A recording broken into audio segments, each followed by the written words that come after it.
I like the idea of the EU. If European nations want to be anything other than pawns in the American empire, then they are going to have to unify. You can't just say that a country like Hungary is, a sovereign entity. These countries don't have nuclear weapons. They don't have army. They might not literally have armies. They certainly don't have armies of any significance. If European countries want to take part in the realm of geopolitics, they have to do it as a larger order.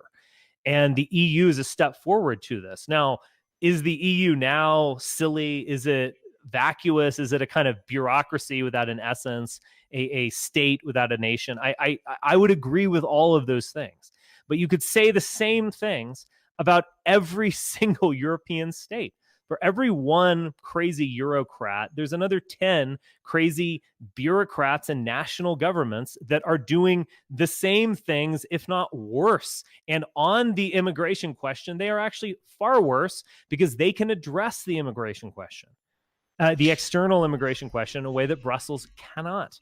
This is, I have never, I almost want to vomit. Skeptic.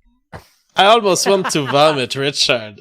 First, you present this whole refugee crisis, and you're kind of trying to isolate it as a bug. But what happened in there, countries pressuring each other, that's not a bug. It's a feature of the European Union. Essentially, that's how even Sargon of Akkad describes it. He says it's the Fourth Reich. It's giving power to certain countries like Germany so that they can impose their cuckery. No, it's a bad thing. It wouldn't be a bad thing if Germany wasn't cucked. Who else is going to lead? Look, I agree they're cucked, but let's just... Everyone's cucked. It's not like these nations... We don't give the lead to the most cucked. And on top of it, you talk of an army. Why not and you Italy Italy is also a major power. I think we'd all agree that Italy is less cucked. France, at least even in terms of the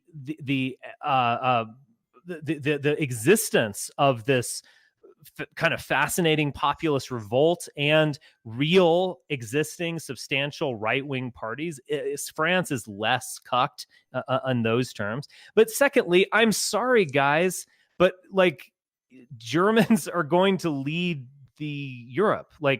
Get used to it. This is not fair. They're not going to be this decentralized democracy. The big boys are going to rule. Come on. It is what it is. You either basically fracture all of Europe into little statelets that have no power and therefore are going to be someone's bitch. They're going to be a pawn of NATO. They're going to be Russia's bitch or pawn, or whatever you want to say. They could even be China's pawn in the foreseeable future. They certainly aren't now. The only way to get away from that is for there to be a unified hegemonic Europe. And in such a situation, of course, Germans and French and Italian are going to be the big boys. I just don't understand why people find this to be such a problem.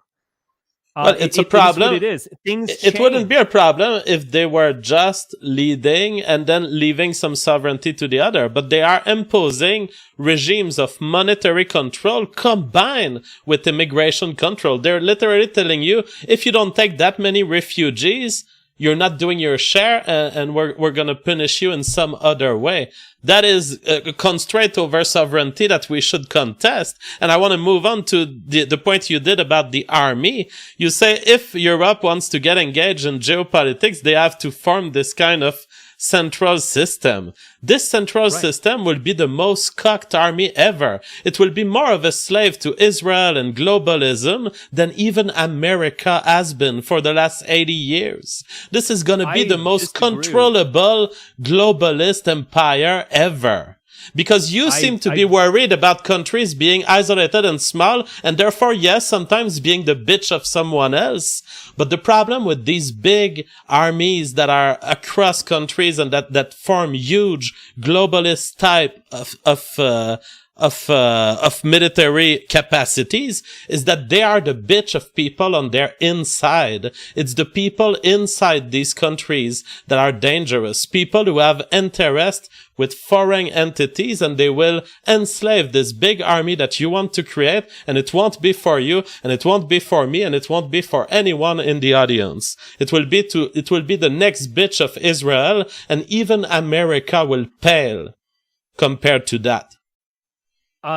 Look, in terms of small nations that whose foreign policy can be directed from Washington, again, that of course happens. Poland is the primary example of this. When Trump went and gave a speech on how Americans love Poland and we love the West or so on, that came after the sale of major weapons system to Poland directed at Russia. I mean, anyone can be manipulated.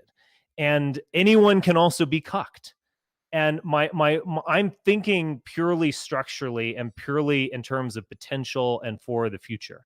If Europe wants to be a player, it has to have these structures. And could there be a counter America in a developed European Union, say 20 years from now?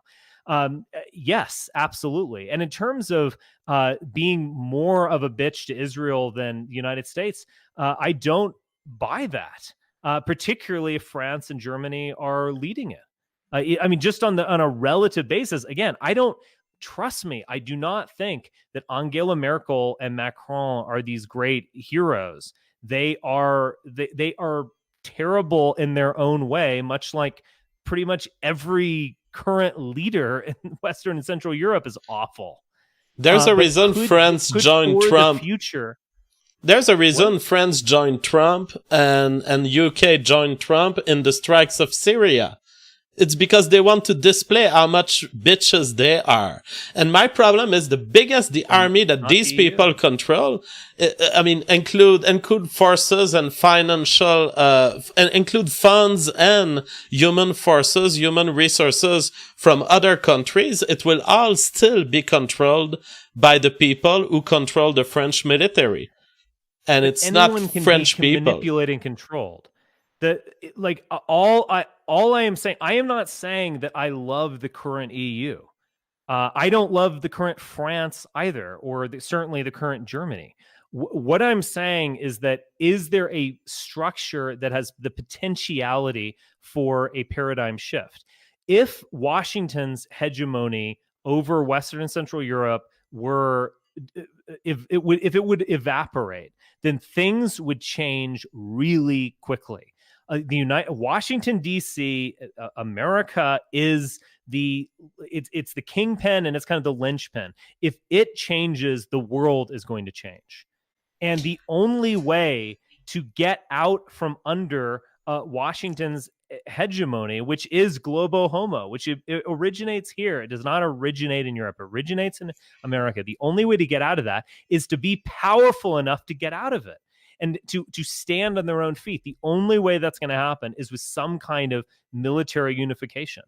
And there could be federalism within that. I'm obviously fine with that.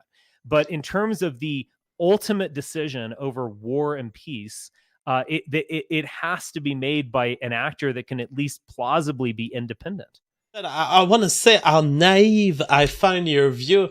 I don't think you understand. I think you look at all this from an American-centric perspective, which I wouldn't blame you for it. But I will note, I think maybe you have a misunderstanding of just how much globalist Israeli control there is on French society, for example, and on many of these countries. I'm not sure you're feeling. I'm trying to get us out of that. I'm trying to get us out of that. You're going to give them the tools to impose that forever with a big EU, with an army. That's my problem. Well, they can oppose it. They can impose it forever now with the French army. I mean, the French foreign policy is terrible. France not only joined the Syria strikes, it joined Libya, did all of these things. It's already terrible.